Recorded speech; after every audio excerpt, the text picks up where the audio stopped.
Pernahkah kamu membayangkan seseorang yang dulunya berdiri sebagai musuh Islam, justru berubah menjadi pelindungnya yang paling ditakuti? Bayangkan seorang pria yang tak pernah kalah lebih dari 100 pertempuran.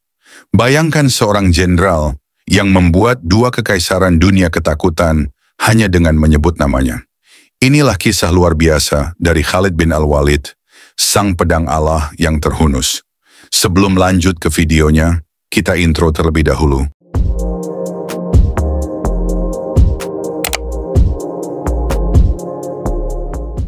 Nomor 1, masa muda dan awal kehidupan.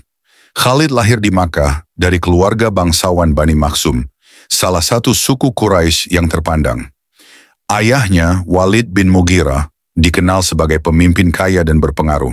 Sejak muda, Khalid menunjukkan kecerdasannya. Ia mahir berkuda, ahli pedang, dan strategi perangnya luar biasa. Dalam tradisi Quraisy, kekuatan dan kejayaan dalam perang adalah kebanggaan.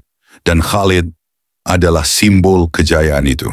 Tapi, semua kemampuan itu awalnya digunakan bukan untuk Islam, tapi untuk melawannya. Nomor 2, Perang Uhud dan peran Khalid.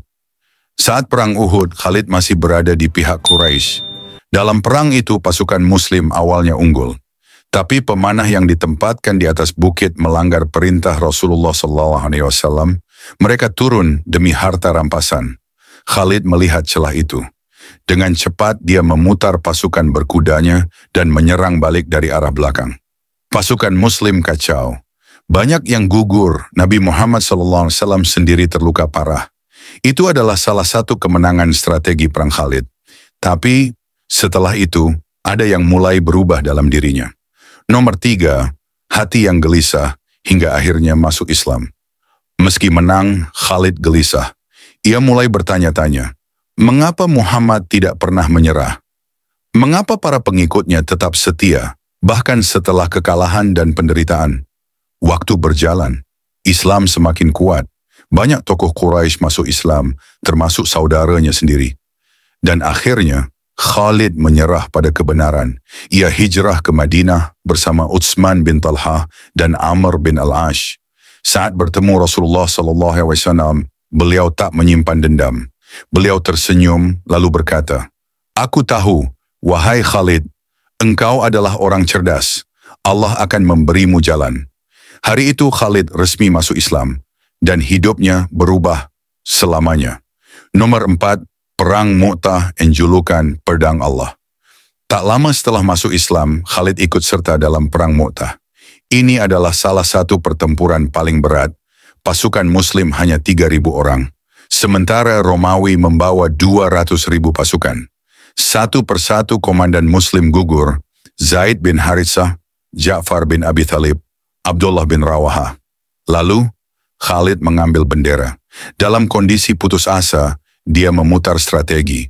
Ia pecah pasukan kecil-kecil, memindah pasukan malam hari untuk memberi ilusi seolah-olah bantuan datang. Hasilnya, musuh bingung, dan Khalid berhasil menyelamatkan sisa pasukan bukan dengan kekuatan, tapi kecerdasan. Ketika berita sampai ke Rasulullah SAW, beliau bersabda, "Khalid adalah pedang Allah yang terhunus di bumi." Nomor 5, penaklukan dan perang besar.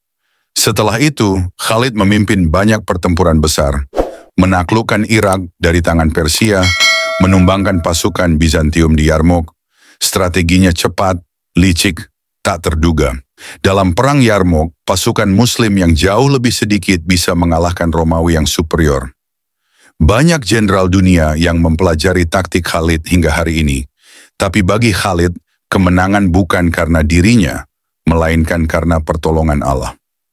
Nomor 6, akhir hidup dan renungan yang menggetarkan. Tapi begini akhirnya, Khalid bin Walid wafat bukan di medan perang, bukan karena tombak atau pedang, tapi di atas ranjang sebagai seorang veteran tua. Di detik-detik terakhir hidupnya, ia menangis. Ia berkata, "Aku telah ikut lebih dari 100 pertempuran. Tidak ada sejengkal pun di tubuhku yang tidak terluka oleh pedang atau panah. Tapi aku mati di atas tempat tidurku seperti unta tua. Semoga pengecut tidak pernah merasakan tidur yang tenang." Bayangin, seorang legenda perang yang hidupnya selalu di medan tempur tapi wafat dengan damai. Mungkin itu cara Allah menjaga pedangnya, sampai tugasnya selesai. Khalid bin Walid mengajarkan kita bahwa bukan masa lalu yang menentukan masa depanmu, bahwa setiap orang bisa berubah, dari musuh menjadi pelindung, dari keras kepala menjadi teladan.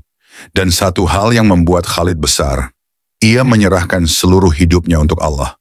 Setelah ia tahu kebenaran, kita bukan Khalid, tapi kita bisa belajar dari keberaniannya untuk berubah, untuk berjuang, untuk setia pada kebenaran. Kalau kamu suka cerita kayak gini, jangan lupa klik like, share, dan subscribe.